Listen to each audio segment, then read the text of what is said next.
You're not going. Hi, welcome to The Awakening Educator. I'm Susan Andrian. And I'm Megan Sweet. And we are so excited to be here today with Enomwoyi Booker, principal of Prescott Elementary School in West Oakland. And we're going to talk about the challenges of being a principal here in an urban district in a small, pretty beautiful school, pretty powerful school. Mm-hmm. So we're going to do something a little bit different. We're going to let Enomwoyi introduce herself today and tell us a little bit about your experience and who you are and what brought you to this work. Okay, sure. Well, thank you for having me. Mm-hmm. I came to Oakland 13 years ago. This is my 13th year in Oakland and at Prescott. So I was invited to be a principal at Prescott.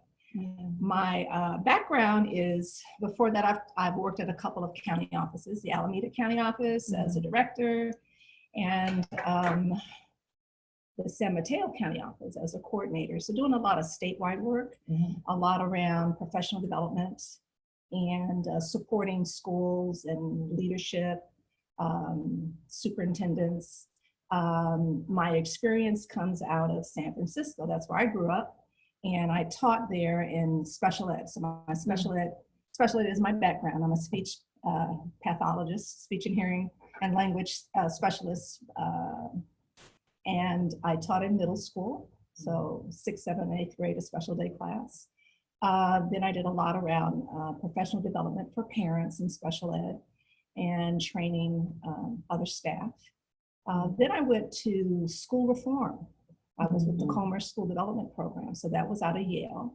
And with that, I got to train across the country and visiting a lot of different schools around school reform issues, parent leadership, student leadership. And just really learned a lot from that. And we were partnered with other universities. And so that was a really rich experience. And being able to visit other schools and just, also having it driven in that it doesn't really matter where the school is located, it's how the school is revered. And you can go to some of the most depressed areas, but the school is pristine and it's revered because that's the neutral spot. And that's where they know kids have hope. And so you don't bring your beef into those schools. And just to see some really wonderful work done across the country in those kinds of schools. So, and then a lot of my early work was around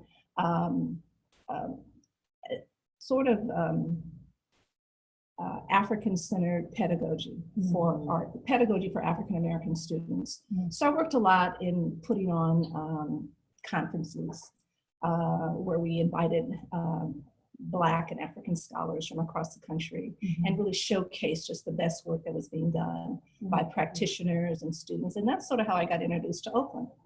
And from that work, I was asked to come and be a principal at Prescott, the 4th principal in 4 years. Wow. So a long way around. I had some experience with Prescott before I got there. And because I knew it and knew some of the people, I thought it was an honor to be asked to come and help them out. So 13 years ago. That's a long time. It is a long time. And Prescott's the oldest elementary school in Oakland, right? Yes, it is. And it just celebrated 150 years. So our sesquicentennial. It was established in 1869. So the oldest school in Oakland. And we're hanging on there by our fingertips. And we also, have the honor of having the first credentialed African-American teacher in Oakland, Dr. Ida Louise Jackson, and she was one of the few first in California even. So there's just a rich legacy and history at Prescott. And it's, at the time when Oakland was really segregated, if you were of color, Prescott was the only school you could go to. You couldn't cross and go to anything past downtown. And so we have educated generations of families, and we sort of have this Prescott way. And so, families try to make sure that, their family members can experience what they were exposed to at Prescott. And we still try to hold that legacy together and try to be honest to that. Well, that's beautiful. And 13 years is a profound achievement to be a school leader anywhere. Yeah. But to be a school leader in a community that also has a lot of has a lot of richness that you're naming, but also has a lot of challenges that come with that too.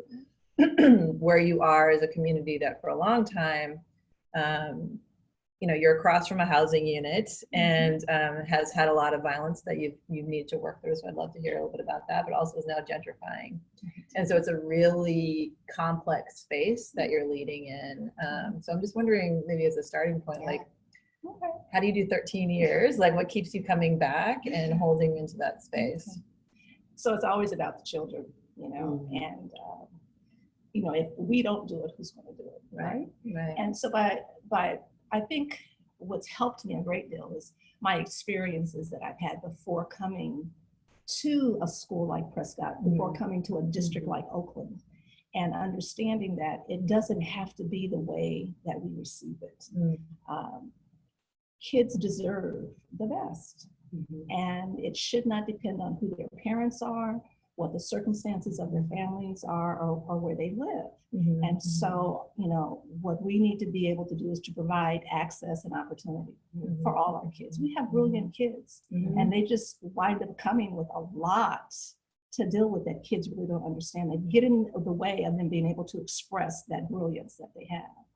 And so what helps is having a staff that have that understanding, not only culturally, because you know, we are, you know, predominantly African American, but we've served all kinds of kids at Prescott, and we can teach anybody. But understanding that culture is really important and vital. It's the foundation to whatever you're trying to do, because that's about home, that's about self, and being able to connect with students, with families, to know that we're going to do right by them, and hold them to it too. That's our responsibility, but it's also their responsibility as well. So over the years though, you know, Prescott has been faced with, first of all, there's the hype that it's dangerous and it's not safe. And that's usually coming from people who have not even been to Prescott. Because when you come, it's like your mouth drops open and you go, oh, wow, what a gorgeous place. You know, and we're not swinging from the rafters, you know, kids are excited to be there. And the staff who make it there want to be there. You have to want to be there. You can't be assigned to a school like Prescott, because it takes more than just what the job description says, or from the clock, watching from the start to the end time. It takes a commitment, and you have to love the children as if they were your own. That's a saying that I got from Dr. Asa Hilliard, who was a really great inspiration to me. And I use it when I interview people, you know, and he said, you know, one of the questions you need to ask people is, do they love themselves? And then the next question is, can you love these children as if they were your own biological children? And that's really key, because you know you will do anything for your children. And so as educators who, you know, and we're with the children most of the day, we have to treat them as if they were our own. What would we do to make sure that they get what they need to get, so that they do have access and they do have opportunity? And then you're just amazed at what comes out. You know, that's right. You're just amazed. I'm curious about the other half of that question, though, about the gentrification and how, and just for folks, I get to work with Ms. Booker all the time with Enomwoyi. We are. And I used to work with you. And so I'm very grateful that you're here to talk about the work that you've been doing there, because it is really incredible. But I'm curious about the other half of Megan's question around the gentrification, because it is this kind of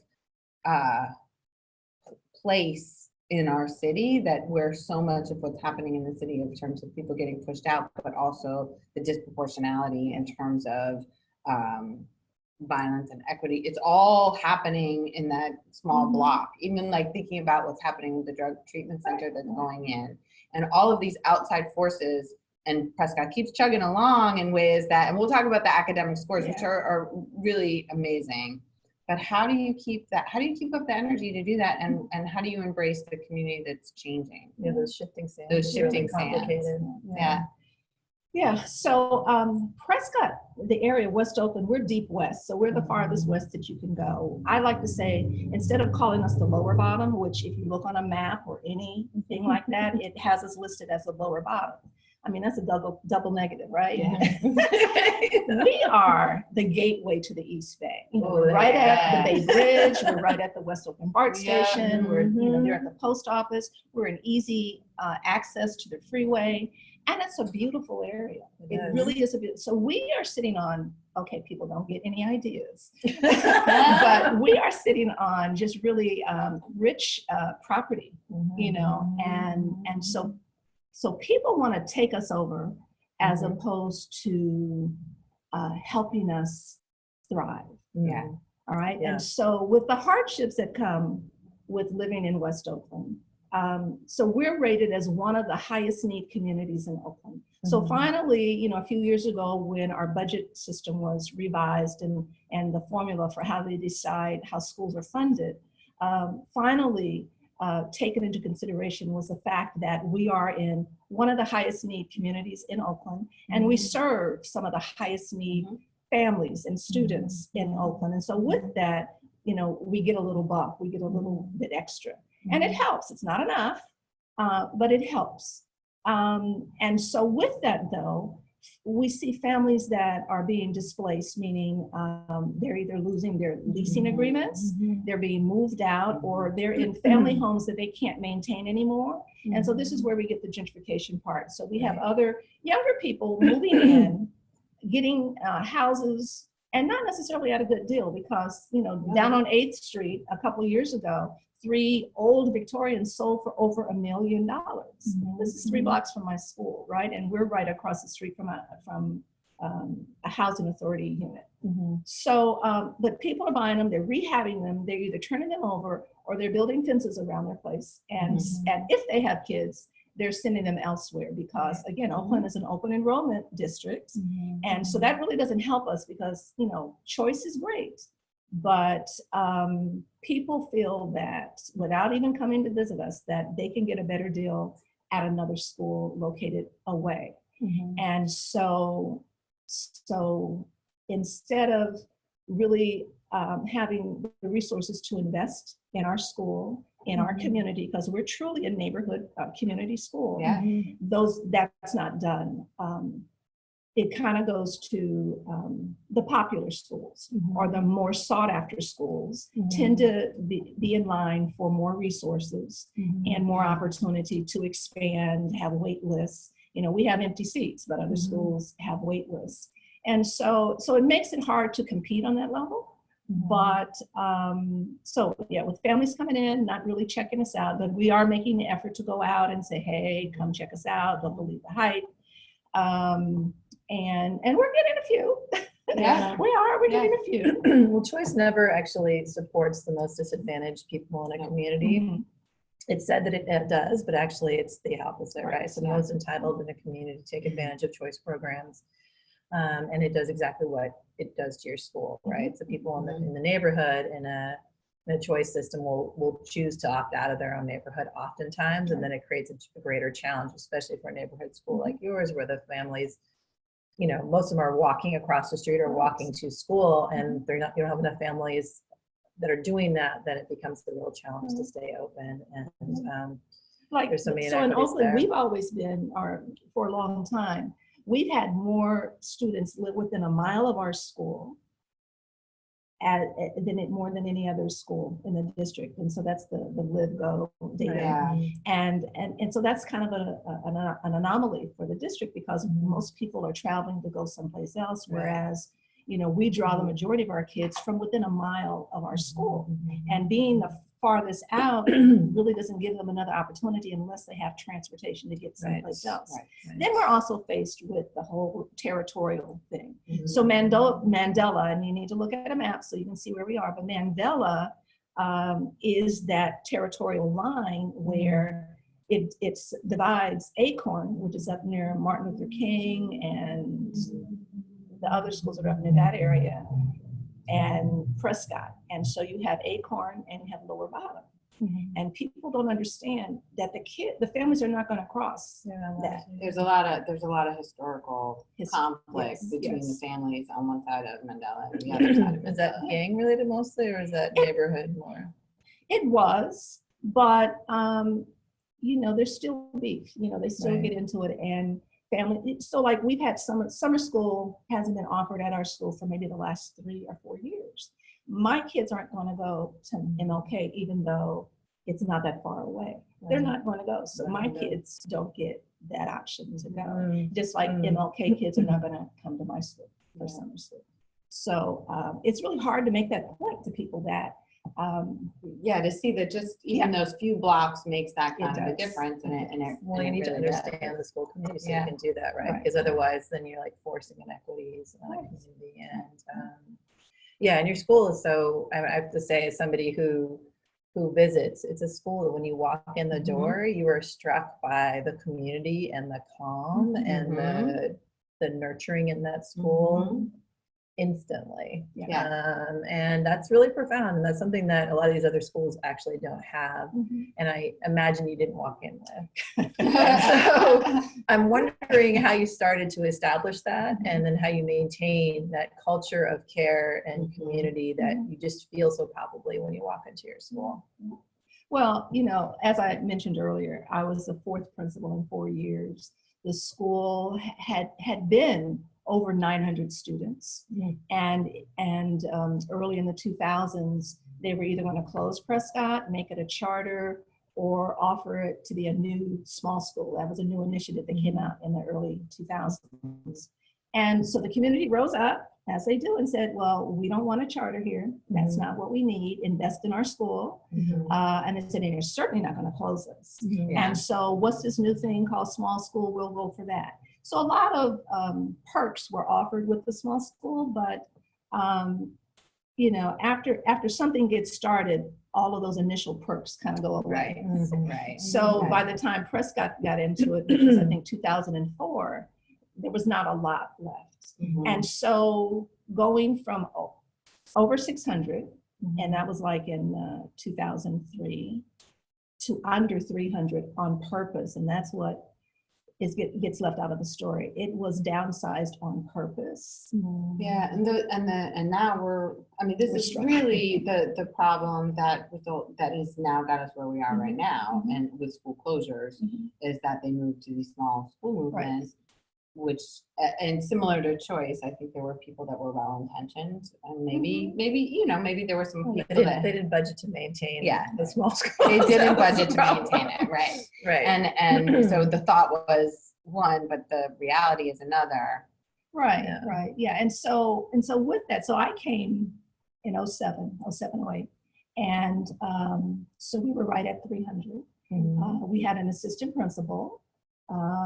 That was a year they cut out the nurses and all of the aides. So I had the classroom teachers, the nurse, the part-time librarian, and we didn't have an attendance clerk. I had a bilingual parent outreach person who was a parent of ours, and the admin assistant. And so again, from my experience of going around and visiting schools and really understanding what does it take to really revise a school, to bring it new life. You don't go in right away and just change everything. You gotta go in and understand what's going on. And back then they used to call it the Wild Wild West. There was just a lot, and the morale of people was just devastated. It was hard. So kids were suffering, staff was suffering, families were suffering, and it was just very hard. And so, but understanding what the school used to be, and not so long before I got there, like in the 1990s, the school would outperform Hill schools, in academics. At that time, there was a bilingual Cambodian program. And so when I got there, there was a bilingual Spanish program. And we always really valued having the mixed cultures in there, and just, because we had always hoped to be able to build, a two-way version of being able to offer Spanish to our existing students. But people were just disillusioned and didn't trust. As I said, 3 other principals had been moved in and they lasted a year. And so the trust was gone, and people were upset. And so it was just about listening to folks, not trying to come in and just change everything overnight, and bringing some of the skill set that I brought, because I had a lot of skills. and I knew people, and so I could go and I could talk to people. I wrote letters. You know, I compared. You know, I remember I was in my first year, and I remember, you know, going to a workshop at a Hill school, and I said, so why doesn't my school look like this? So I checked with my supervisor, and she says, well, go ahead. So I wrote a letter, you know, this 4-page letter that just outlined, you know, where is the equity? You know, because that was one of the slogans that Oakland had at that time, equity for all. And I said, where is the equity? You know, I remember that time. And so I just laid it out from, you know, boom, boom, boom. So when you're saying what the school looked like, are you talking custodial? Are you talking building? All of it. Landscaping? All of it. It was it, and the district has admitted that they had forgotten about West Oakland, and so not just my school, but all of the schools in West Oakland were just left to rot. I mean, we were up for modernization. And so they kept canceling ours because they kept threatening to close us. So every year it's like, okay, so are we going to get modernized? So I was part of the planning. So it's like a catch-22. You need the modernization for people to be able to feel like your school's a beautiful school that they want to go to, but then they're saying you need to get enough kids to get the modernization. Yeah, and that was when they were closing schools in too. But we kept our academics up. Yeah. And so that was a major thing. It's like, well, you know, the facility is not kept up. They're losing enrollment. But my data was good. We were inching up. And Prescott, and that's one of the things about Prescott, the Prescott way. These were teachers who were at the school. They would retire from being at Prescott for over 40 years. They would have their own children come and matriculate through Prescott, right? And so the idea was, we're not going to let anybody fail. So we might have a brand new teacher in here, or we might have a mediocre teacher. We're going to go and take those kids and make sure that they get what they need to get and not be dependent on who they happen to get as a teacher. And that was the Prescott way, you know, the old school way. And so that's what they did. And so they pulled it together, and they met with folks, and then certain staff who had been there long enough had a rapport with families. And they would call them on the carpet and say, look, you got to come in here and do better for your child. You know, we're in this together. And so that's what had really kept Prescott going. So we tried to do that. Staffing was always hard because we were not a sought after school. It's what you call a hard to staff school. Subs wouldn't show up. And so that disrupts your whole program, right? But this, and then people would get placed there, right? So you think that's you have a choice, and you don't, because I have a pretty good track record. You know, the people that I was able to select and with a team have been pretty good. And those that weren't, we were able to move them along as quickly as we could.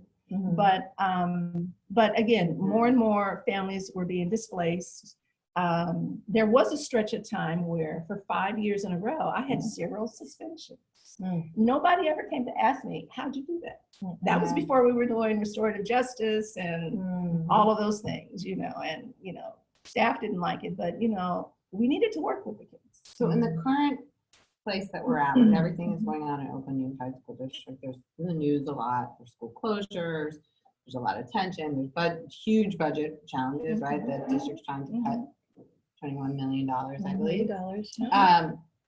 As a principal on the day-to-day, how do you manage all of that? What is the stressors of being a small school that's succeeding academically, but within this larger system? How do you manage all the demands, and what's the most challenging part about that? Right. So there's this misnomer, I believe, that the smaller you are, the less you need. And that's not the case. Right. You know, currently, well, you can't just have core teachers, an office person, and an administrator. It doesn't work. It doesn't work. You can't get it all done. Right. And now that even more is being pushed toward the school sites to take care of, again, it's like, so that's not my skill set. Right? I don't know how to do that. And even if I had the time, you know, it's not part of the skill set. But, you know, when you talk about cuts centrally, then we see the ramifications of it at the school site. Right. And it makes it difficult to be all of those things that a leader is supposed to be. Right. My main thing is about ensuring safety Right. and a calm environment. So that means some of my paperwork, right, Megan? Doesn't get done on time. I feel like I was understanding. But yeah, it's, you know, I get stopped in the parking lot. And so, you know, your day starts as soon as you get there. And then, or before you get there. Right, yeah, lots of times before. But again, it's about, my kids have to feel safe. And this is a safe place for them to be. So regardless of what's going on in their lives, and again, it's not all of them, but a great number are really trying to make it, and it's hard. And so kids come with just a lot that they don't understand, and they're angry and they're upset. And, you know, we tell everybody every day is a new day. I'm glad you're here today. Yeah. So we're going to have a good day today, right? You know, and let's check in. And it's nice when some come looking for you. Yeah. Well, they do come looking for you. Yeah, Quite a they few do. come looking for you. They've even asked for appointments because they Yeah. say, I know you have an appointment, so you need to make an appointment with Oh, me. yeah. Okay. Well, all some right. of the things I'm hearing you that you did, like from the beginning especially, are you established trust right away, Yeah. which is really important. I think often gets bypassed for the urgency. So you also heard what you did, especially in the beginning, was you built on the strengths of the past in the school. So you didn't look at the school from what you saw it as, but you dug into the roots of the school and the history of the school, and you carried forward practices that were successful in the past. I also heard a lot about advocacy. So, and that's a really important part of a principal's job, especially in a school that's underfunded and misunderstood and often forgotten, which I think is absolutely true of your school. And you created a culture of community and safety for the kids. And those are really powerful and important moves that I think are really crucial. So I just want to like raise those up as like these things that you've been doing.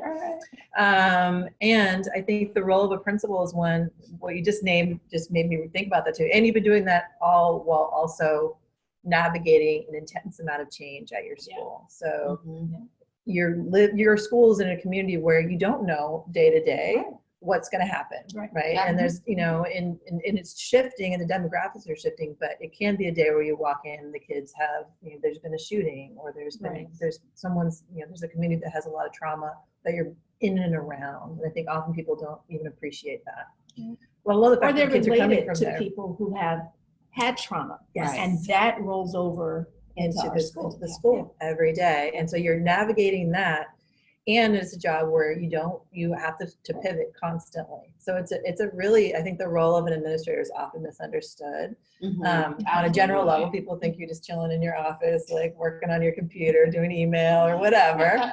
You know, and I think often they don't understand just the sheer number of things that you're holding, but then how quickly you have to be able to shift from one thing to the other. And so I'm just wondering, I know you came in with a lot of skills, which I also want to like raise up, especially in our higher need communities, because we often don't actually put people like you in schools of high need, right? Just like they're hard to staff for teachers. Often we put the newest, greenest principals in those schools, and they're the ones that turn over. And so we say we're about equity. We say we're about like taking care of families and raising the bar, but then we put the least experienced folks in the schools with the communities that need sophisticated support. So I think you came in with a lot of powerful structures. So I just want to kind of name all those things because it's so important for me to call out. And I'm just wondering how you started to learn how to do all that shifting. So how do you shift? Given all those things that you're holding, all those different plates that are spinning, and then all the other stuff that just keeps coming, how do you find your direction and keep going each day and keep everything moving? I think that's really one of the most challenging parts of being a principal. So I breathe, you know, just breathe. And, you know, I've been accused of not being a touchy-feely because people will come running in, and these are the adults too. And I listen, you know, it's like what I used to say with my daughter. She'd call hysterical. My first question was, are you bleeding? Mhm. Are the other people bleeding? Right. Okay. All right. So I had a sense of like logic, and just calm, okay. Mhm. So let's sit down. So you're crying. I can't understand you. So sit there, pull yourself together, and then when you're ready, we can talk about it. And that's how I deal with kids and adults. Mhm. And it's just like, and I'll listen, and I think that's an important part. But then I'm not there to solve everybody's problems. And I need to put it back on and say, okay, so you're having that problem with that other staff person. You guys need to work it out. You need me to sit in the room with you, but work it out. Okay? Because they're both coming to me. Right. Right. And you could spend all day on those kinds of things. So, part of it has to be having a calm sense, but also understanding who you are and what your purpose is. And I'm real clear about my purpose. And every day what gets me to school are the kids. And, I have a long commute. You do have a I long hate my commute. commute. And every day I say, okay, but we got to make sure that things are in place or that kids are safe. I happen to know that you have some really innovative and exciting things happening at your school. And what are some of the things that are getting you excited, or that you're feeling hopeful about, or that you're bringing, that you can see is bringing joy to the whole school environment that a lot of people wouldn't know exist at your school? That kind of help rejuvenate me. Yes. Yeah, absolutely. Yeah. The compassion, satisfaction part, because it can't just all be heavy. There's so much wonderful things happening at Prescott. Yeah. So the whole, breathing and the mindfulness thing. So a couple years ago, I just went on my own, paid for my own training, and it was very familiar to me. I'm an ex-dancer. I used to dance. So the whole thing, I'm really serious about breathing, and posture is really important, and just, and not so much as meditating, but it's just, again, finding a calm within yourself, having somebody that you can go and just vent to, not to solve your problems, but just listen to you. And so going through the whole or what I did with the mindfulness thing, I said, so this does make sense. And I was kind of doing it on my own anyway. And I said, oh, so this is why it works and this is what it means. So we need to get more involved in this. And then knowing the work, that Susan was doing, and so we were doing PBIS and, school-wide, just really trying to get everybody involved. And so positive behavior interventions and support. Thank you. We love our acronyms in education. But staff was willing to go for it. And so, we made a commitment. And so we got to all buy into this. And some people tried not to, but we said, okay, we still got to do it. And it's simple enough. But so we know that certain things work with kids. Right. Yeah. And so Susan was already involved in some work around the brain and regulation of kids. And so by the luck of the draw, I got invited to take somebody's place at this conference last year. We had Bruce Perry on the show. Yeah, right. So it was a conference with Dr. Bruce Perry on the neurosequential model. And it's just like, oh yes, this makes sense. And so we went through that training, and we're going through some more training now, but decided, so the other thing too is last year, my supervisor allowed me and us to focus our energies really more on that, because it was like, how we just can't be concerned with academic data when my kids are in trauma. But it's also my staff is in trauma, and guess what? I'm in trauma too, because everybody's coming to me and nobody has helped me. I'm not trauma informed, and somebody needs to come and help me, right? And so with that, we were given permission to do that, which was freeing. And it's like, okay, because we need to be helped. We need to be in a good place before we can try to help kids and their families. And my staff was suffering. I know I was suffering, and they were suffering. They were really suffering. And so, we went to this training, and then we incorporated. So it's in my site plan. That's our focus. Yeah, we're still doing some reading and some math and things like that. But this is just really important about helping kids to become regulated, but also for staff to understand what that means. Absolutely. And so that was last year, and then we got an arts grant with the Destiny Arts Nice. to couple this together, Mhm. which is great because, that speaks to my arts background. And, and again, that's the first thing that they cut from schools, the nurses and all the arts programs, right? So, so we've incorporated that back into, our programming. We have been doing drumming for a long time, but, we lost that money, didn't have that. So to bring it back, and again, one of the things that we hold true to Prescott is monthly we have these assemblies or these programs. And again, that's reaching back on the legacy of Prescott. And so there's certain things that the community is looking forward to doing. Like, so in February, we have the Black History Walkthrough. And so this year, it's our 47th year doing that. It was started by teachers at school. And so it gives kids an opportunity to show and know what they've learned. So they're able to research different aspects of Black history. And it's not just the common ones that we know, but it's some uncommon ones as well. And then they put a program together where classrooms are set up like little theaters or whatever. And so half of the school walks to look at the different classes, and it's on a rotation basis. And then the next day they flip, and then the ones that presented are walking. And so we get community that comes in and other family members, to be able to see how it's going and what's going on. Then after I got there, I decided to add a third day at an assembly because we weren't pulled together all together. And I said, so we need to come together so that we understand the purpose of this, why we're doing this, that, Black history is important. It's a part of civil rights, but guess what? It's a part of human rights. And that's why we're here. And that's the common thing that pulls us together, regardless of if we don't have a bilingual program, which was removed,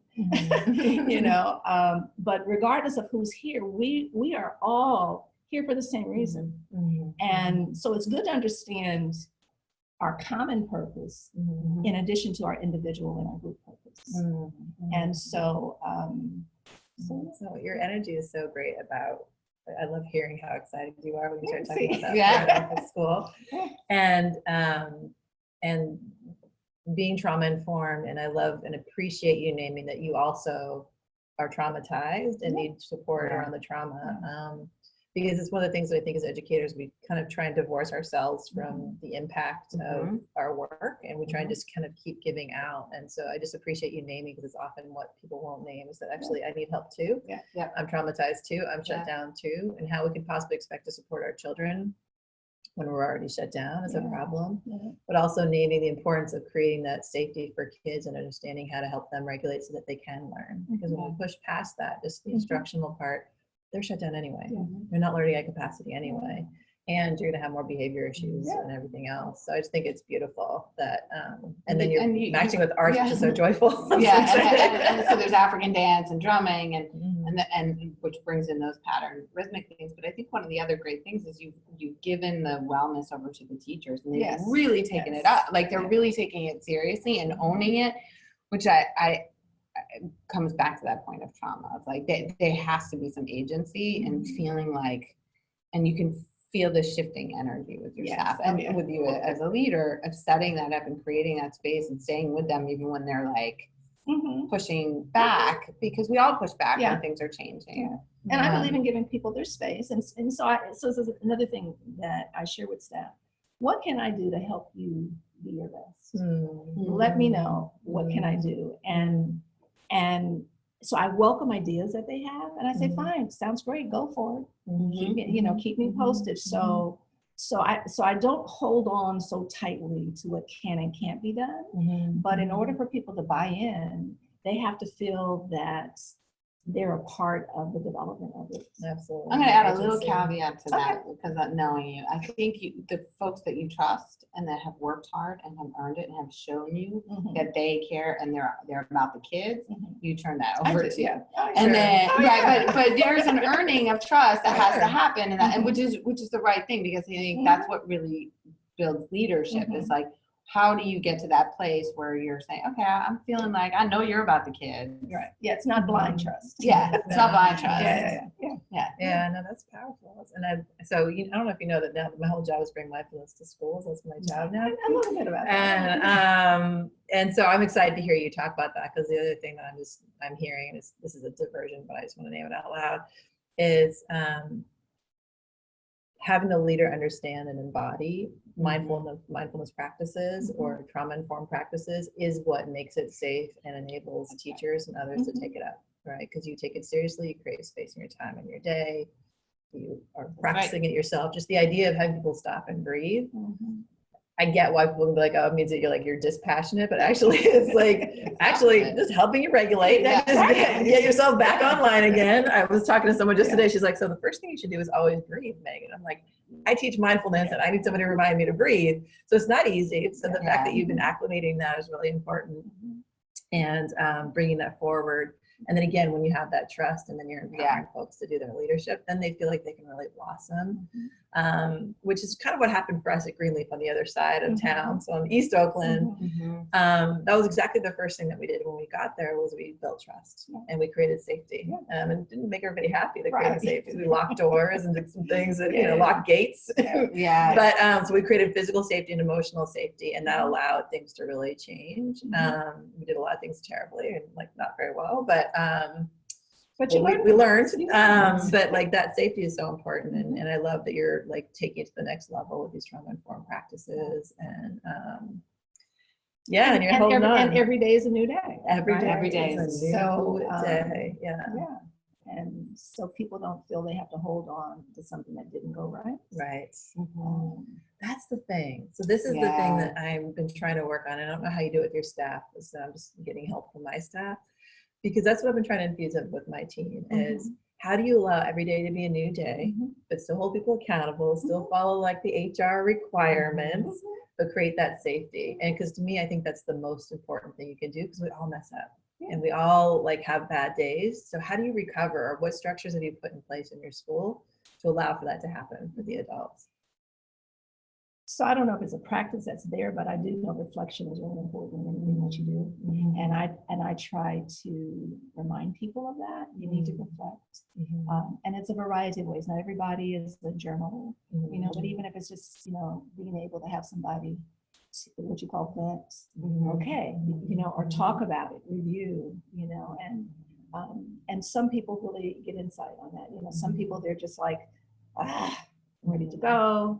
I leave them alone. I'm not going to go chase them. And then the next day they're going to come back and they're going to apologize. They're going to say, okay, this is a new idea I had. All right, let's hear it. It's important to give people space, but also for them not to feel that they're being left alone. That's an art right there, that balance of giving people space without them feeling like you're in it. And you can check on them are you okay? And then keep on going, because when they're ready to talk to me, they will. But I just need to make sure that kids aren't being harmed. If kids are being harmed, then no, I need to step in and do something differently, or say, so come here. I think you need to go home. You've had enough today. These are the adults, and we got this, right? And because we're not perfect. No, and the expectation is not to be perfect. We're human. And that came out in today's session. We're human. And so I think part of the work that we're doing, which is working with our staff, is we started with brain research. So it wasn't blaming, it wasn't pointing fingers, and it was something that they were interested in, and it captivated them. And so as we've gotten more and more into it, people are beginning to share and reflect openly, which is great. And there was a honeymoon. And then there was a storming. And now I feel like we're gotten to the work, that the norming, storming. We kept it on the calendars. No, yes, we are meeting today. Yes, you are supposed to be here, but I think people are beginning to understand it and appreciate it. It's just, we know day to day is hard. And different parts of the year are super hard. February's hard. February's a really hard time of year, and you don't get February vacation or anything. So. So I would like you to share a little bit if about your what are the academic scores of your students? How are they performing? Because I think it's people make assumptions about schools that are in West Oakland or in neighborhoods that are struggling, or students who are a certain, demographic of students. How are your students performing? So there are people out there who will say, well, your kids are low performing, and why would families want to put their kids in a low performing school? But that's not all of my kids. And, for the last several years, my fifth graders have outperformed Hill schools in both ELA and math. And when they go to middle school, it's nice to get a phone call or an email saying, wow, your kids are like rocking it. That's amazing. That's great. And so, so it's those little things that don't get acknowledged, because in our data, we know we take kids however they come to us, and we move them. Right. So we show more growth than any other school in the district, and that's hard to do. Absolutely. And we're not doing it with one or two kids. We're doing it with the majority of our enrollment. We're moving more kids. So they might have come in very low, but we're going to move them. If they're not at or above grade level, they're going to be pretty close to them. And we're doing that with kids who don't all start with us at the beginning of the year. We have a high mobility rate. They're in and out because families are mobile, and they have circumstances where they either have to leave or they're displaced. Some families think they can do better someplace else, and then they come back because it's different. Well, I think that's the misnomer, and we have to almost up the ends. I don't want to be the last word, but I do want to underscore that, because my kid's school is a really classic example. A lot of people think it's a good school. And it's fine school, but it's like this idea of excellence and they equate it with test scores and everything else. But I'm like, but the kids come in with preschool and they're prepared, right? And they're tutors or whatever. Yeah, and definitely there are kids that struggle, but for the most part, the kids are they're going to be just fine, and they're going to be able to be successful. And they're going to perform pretty well, no matter what. And that's no disrespect to my kids' teachers or anything else, but that's just the reality of it. And so this equating that with being super successful versus a school that the scores are lower, but you're looking at that growth is really important, because you're taking kids that are coming in probably without preschool or with interrupted education, skill levels all over the map, but that's also much more challenging. When you have a room, we started, when we visited, we came in, we both said we'd been in middle school. And when I taught middle school, I had kids from first grade level to eighth grade level in one room at the same time. That's really challenging to move everybody forward and not have people be bored or left behind. So that's a really important skill that I just want to raise up. So the little school that could, the little school that does, yes, and has been. Thank you. That's amazing. So I don't know. My last question is: do you have any for a new principal coming in? What's your advice? Get a friend. That's a good one. Get a friend. And don't think it all rests on your shoulders, because there's that saying, the buck stops with us, Yeah, it does, but you can't control everybody. I tell my kids this all the time. Who can you control? Yourself. You can't. So stop telling so-and-so to do something. You can't control them, but just be really clear about what you have and what you can do. And as a leader coming in, step back, get to know your community, get to know who the staff is. Don't side up right away. And offer something that's pleasant for not only the kids, but for the adults. And you don't have to go and splurge and do something, but something nice every now and then. But that also too has to be a part of who you are. So you can't fake it. No. You can't fake it. So if that's not you, then that's not a good one to try to do. But give people space, know who you are, and don't be afraid to ask for help. Yeah, that's great advice. Thank you. I'm so glad that you were with us today. It was really Prescott has a special place in my heart, and the kids and families, and your leadership is a really big part of that. And I think it's important for the world, for the awakening educator world, to know the work that you're doing at Prescott and what Prescott is, this gem in West Oakland that has art and science and you know, culture and the Gardening, gardening, and good instruction. Yeah. You know. Fierce, Good and instruction. fierce love. and Yeah. fierce love. Yes. It's, yeah. it's powerful. And thank you so much for joining us today. It was Sure. such a gift. And Absolutely. even though I know you and know your school, it was also like it was a real treat to hear about it differently than how I've been able to hear about it before. So And we're appreciate always that. looking for more kids. Yeah. Yeah. Enroll it, Prescott. And families that want to be a part Well of, done. families that want to be a Yes. part of a great community. Yeah, we have Yeah. preschool Preschool, you Yep. do. and pre-K. TK, Uh-huh. and TK. you know, it's all there. Yeah. And we want to diversify who we serve. We can teach anybody. That's amazing. And it's great when we can mix it all up. It's okay when it's not, but it's even better when it's mixed up. Because we think other people need to come and share some of the wealth that we have. Absolutely. Yeah. Absolutely. Thank you so much. Thank you. Thanks, everybody. Bye. We'll see you next time. Yep.